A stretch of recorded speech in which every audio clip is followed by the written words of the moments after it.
Hello again in this video clip series, my journey to God in a very secularized world.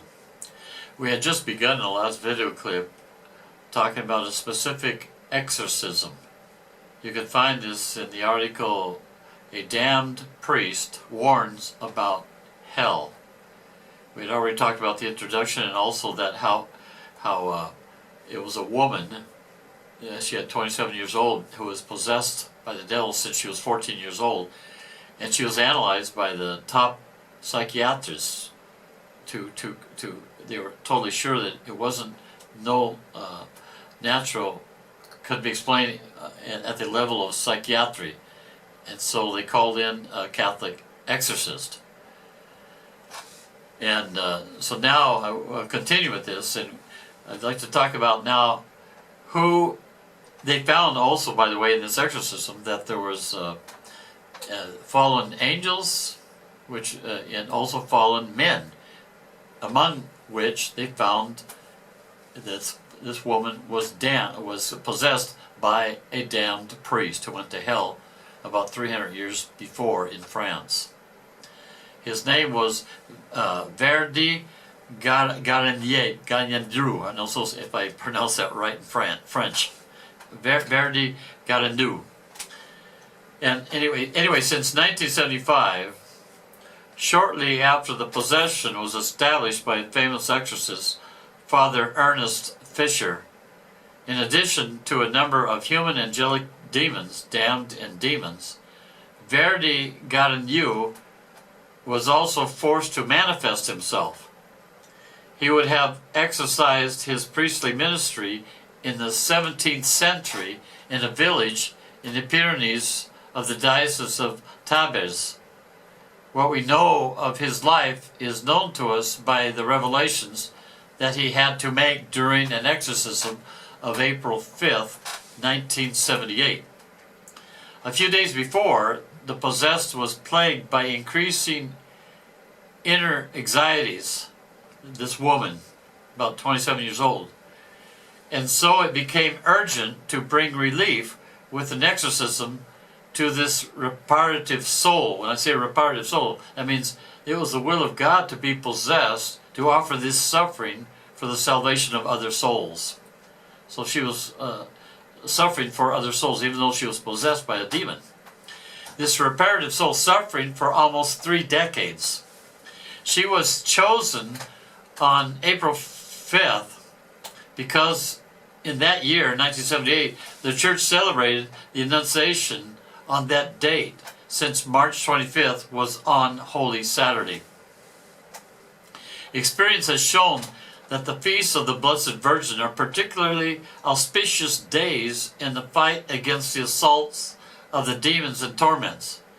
That day, the priest devil had to confess in his despair that the abandonment of the breviary caused him to lose the strength to fight against the temptations of the flesh, and that not being able to get out of sin, he had let himself go completely. Living in a state of habitual mortal sin, he fulfilled his religious duties only superficially. He neglected his catechisms, his preaching conformed to his relaxed life, and he persisted in the state of lukewarmness up to his death. But then, in his own words, God, as he said, cast him out of his mouth. And throughout eternity, he suffers special torments as a priest because priestly ordination imprints on the soul an indelible character that can never be erased. Now we'll continue with this exercise.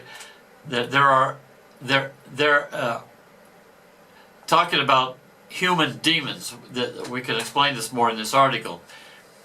Are there damned souls that may manifest themselves from hell? The question. Anyone who is damned for eternity and no longer has any hope of being saved. It is a Catechism 1035.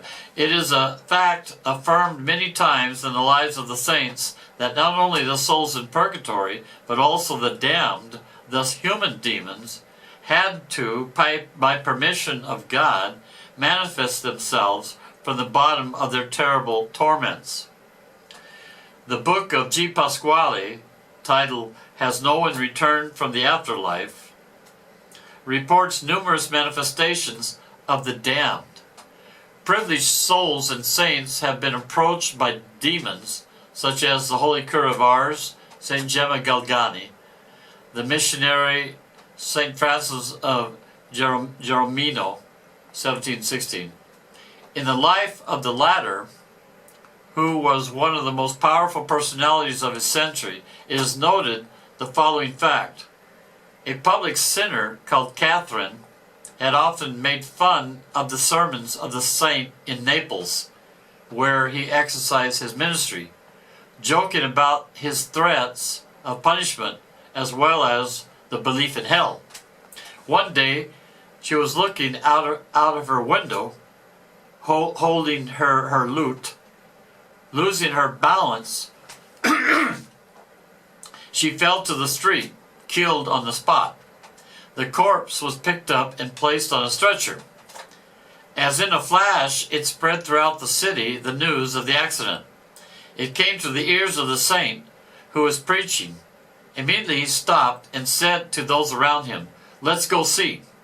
Surrounded by a large crowd of people, he went to the place where the dead woman was laid on the stretcher and took her by the hand and began to pray and to conjure her. On the third exhortation, while asking, "Catherine, where are you now?" the dead woman rose up and answered in a trembling voice of despair, "In hell." Then she slumped down and resumed her former position. That happened on April 4th, 1704, in Naples, Italy. After the death of the saint, the Archbishop of Naples asked the surviving eyewitnesses to testify under oath. There were about 250 testimony witnesses. This investigation appears in the dossier of the beatification. In his book, Padre Pio Stigmatized for 50 Years, Karl Wagner from Vienna talks about possessed people who were led to the priest. From the mouth of a possessed, the devil cried out, "I am the grandmother. Due to my bad life and the bad life of my niece, I was able to take possession of her." Another devil spoke by the mouth of the same possessed, "I have been damned for almost 1,000 years. How I have therefore suffered. If I could come back to earth, I would do everything to put pure hands. I would do everything to have pure hands as you, Father." There are many similar cases of the deceased who came to give very detailed news of their status. The learned Benedictine Father Calmet gathered them together in one entire book almost 125 years ago, called Apparition of the Spirits, in Regensburg, 1855. Most of the cases cited are such that a serene and objective person could not question them. Now, I'd like to talk here a little bit about, maybe we'll stop here and we'll continue in the next video clip. May God bless you and Mary guide you.